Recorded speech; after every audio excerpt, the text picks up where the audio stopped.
Hi, my name is Ruth Smith. I'm a PhD student at the University of Leeds. My research broadly centres on gender in agricultural development policy and practice across sub-Saharan Africa. I'm supervised by Dr. Susanna Salou and Dr. Stephen Whitfield from the AFRICAP programme, and also by Professor Anna Madej from the School of Politics and International Studies. My first PhD chapter explores the power and politics of Tanzania's climate-smart agricultural policy landscape, analysing how the power and influence of external development organisations shape the policy process in Tanzania and how gender is framed within policy as a result. We highlight that the gender narratives found across Tanzania's CSA policies suggest a donor-driven development landscape that results not only in policies detached from the local context, but also in policy implementation gaps where local government authorities lack both the resources and capacity to implement wish list policies with unclear implementation plans. In this, we suggest a move away from donor-driven policy towards African-centred and led policy process, promoting bottom-up endogenous approaches that build on local institutions, culture, knowledge, local ownership and participation. The second paper and chapter leads on from this and looks at how gender and women's empowerment specifically is framed at the project level.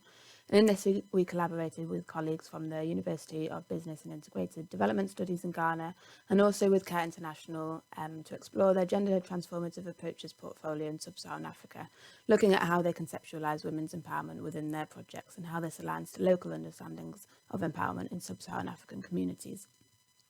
In the context of the development sector's reliance on quantification, we also looked at how empowerment is operationalised through the Women's Empowerment in Agriculture Index to measure and report on project impact and success. And within this, we problematised the Western-centric conceptualisations of empowerment that form the foundation of such interventions and their mainstream monitoring approaches. Using the African humanist philosophy of Ubuntu, we explore how decolonising women's empowerment praxis may aid in a conceptualisation of empowerment grounded in African indigenous knowledge and belief systems, and in the design of contextually relevant measurement indices.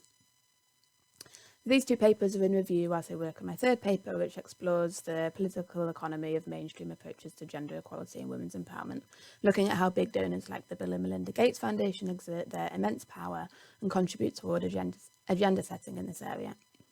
We use the concept of philanthrocapitalism to explore how the Gates Foundation apply their business principles and market logic to their gender work, where they promote investing in women as smart economics and frame women predominantly as an untapped development resource. And within this, the Gates Foundation are increasingly portraying philanthropy and charity as central to development, reinforcing this kind of dependency narrative in which countries across Africa are framed as recipients of favours from the rich who are portrayed as their saviours. So overall, my PhD research explores how big, powerful development actors like the Gates Foundation and World Bank shape narratives around gender within policy and practice across sub-Saharan Africa. And within this, I'm looking specifically at what kind of knowledges these actors deem legitimate, and if and how local knowledges and perceptions of gender and women's empowerment are featured within this. Thank you very much.